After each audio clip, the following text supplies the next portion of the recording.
talk about purpose. And the reason I want to talk about that is because it's pretty much the core of the work that I do. You know, in my numerology, in my life coaching, and in my energy healing, what I've come to realize over the years of working with women particularly is that there are so many women who just feel like there's, you know, their lives are perfectly good, perfectly fine, you know, they're grateful for their lives, have, you know, loving partners, have nice homes or whatever. You know, it doesn't depend on relationship status. It doesn't depend on financial circumstances. But across the board, I found that there are so many women who just feel like something's missing. Like there's that little piece of the puzzle that is missing. That they can't quite put their finger on. And actually, a lot of women tend to feel a bit guilty about it because they feel like, well, I have a perfectly nice life. I shouldn't be feeling like this. But actually, there's a very good reason why you guys feel like this. And that is because you are not living your purpose. So before our souls incarnate on this earth, our souls sit with our spirit guides and mentors, and we map out the blueprint for our lives, the blueprint for the human existence that we are choosing to incarnate into. And that includes all the lessons that our souls need to learn to evolve. It includes the natural gifts that we're going to bring into this world and the purpose of our souls incarnating at this time in this body. So we're born with these natural gifts. And the natural gifts that we are born with support our purpose. But what happens is we then, we're born, and as we get older and through our childhood and into our adulthood, we become programmed, we become conditioned, we become susceptible to the things people are telling us about ourselves and about the world. We start off as kids, and when you look back at your childhood, it might surprise you the things that you enjoyed, the things that you were good at, that you now don't associate yourself with. People tell us things, our parents talk, compare siblings and, oh yeah, that's the clever one. That's the loud one. That's the argumentative one. Teachers may make comments about the things that you do and say dismissive things about what you can and can't do that stick with you and lead you down a certain path. And so as you get older, you kind of adopt an identity that is not aligned with your soul, with your gifts that you came here with and with your soul purpose. And so you go into jobs that are so far removed from your purpose, and then you kind of stick with it because it's what you know, it's what you've trained in, and although it doesn't make you happy, it doesn't fulfill your soul, you kind of stick with it because it's what you know, or maybe out of fear that you wouldn't be good at something else, or fear of change, or doing something with your life that other people expect of you rather than what is aligned with your soul's purpose.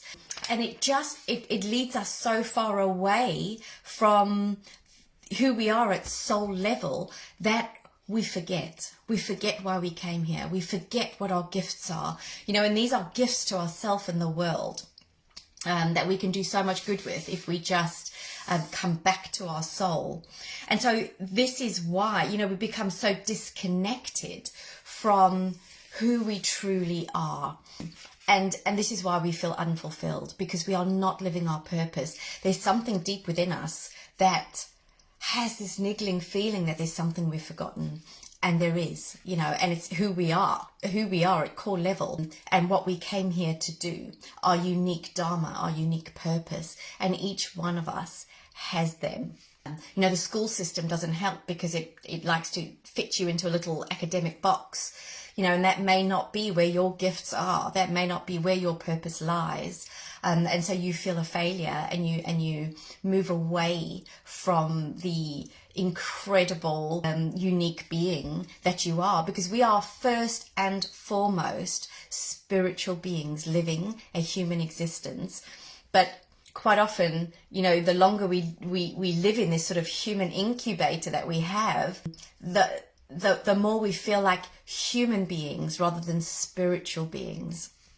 And so a lot of the work that I do is bringing people back to remembering themselves on a spiritual level, remembering who they are, why they came here, what their purpose is, what their gifts are. And it's incredible to see people awakening, and that little feeling, you know, that niggly kind of something missing feeling just lifts when you start to live your purpose and you start to make decisions in your life based on your purpose, why you came here, why your soul is here in this body and in this time.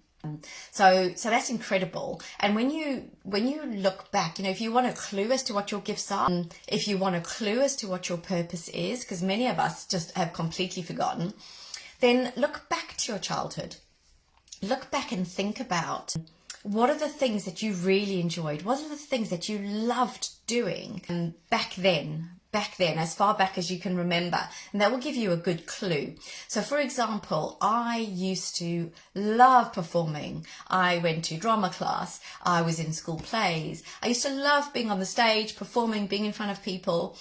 But my adult life has been completely different from that. I do not like the limelight. I do not like being in front of people. It took me forever to work up the courage to start doing lives on Facebook, because I wasn't comfortable sitting in front of a camera.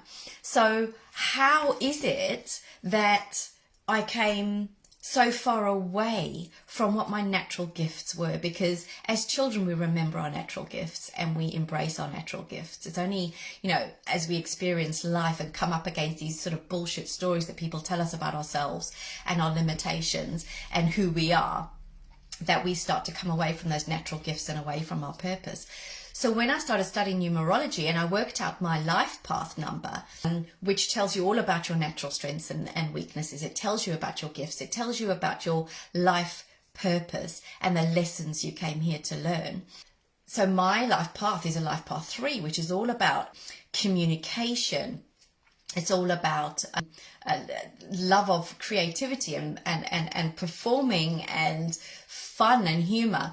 And I kind of looked at that and I was like, and being sociable as well. And I've become quite an introvert. I had become quite an introvert. And I looked at my life path number and I nearly didn't complete my qualification in numerology, because what my life path number was telling me was so far removed from what I had become. And it was only when I thought back to my childhood that I remembered that all these things were so true for me, before I allowed the world and society and school and friends and family to program me to be something that I wasn't. So it was about undoing all of that. And that is the magic of numerology, is that it brings you back to your soul. It reminds you of who you are at soul level, what your soul came here to do, what your unique purpose is, and what your natural gifts are. And when you align yourself to those things and you embrace that, then you start to feel fully fulfilled. And that nagging feeling of something being missing goes away. So, you know, thinking back to your childhood is an amazing way of reminding yourself of your natural gifts, reminding yourself of your purpose.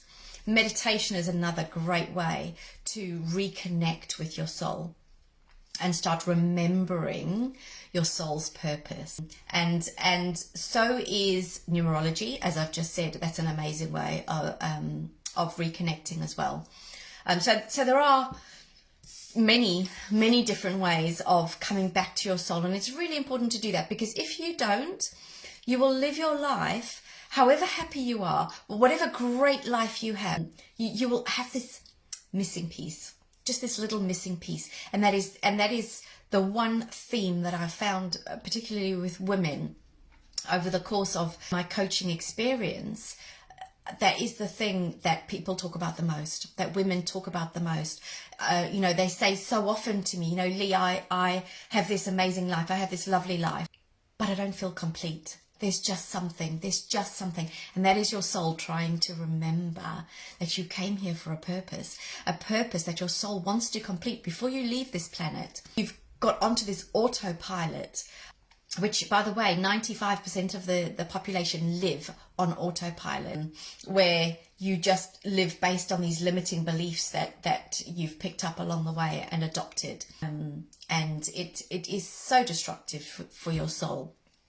So that's why I love doing what I do. That's why I'm so passionate about doing what I do, because it's, you know, I'm not saying it's an easy process to deconstruct all those limiting beliefs and come back to your soul's purpose, but it is, it's simple, but it's not easy, and it takes dedication, but the rewards are absolutely incredible. Absolutely incredible. You know, when you start to align all the decisions you make in life with your soul's purpose, you know, your life just becomes incredibly fulfilled. You start to manifest the things that you want into your life so easily. It's crazy, the synchronicities that start to come up for you, and when you start to live aligned with your soul purpose. All later. Lots and lots of love.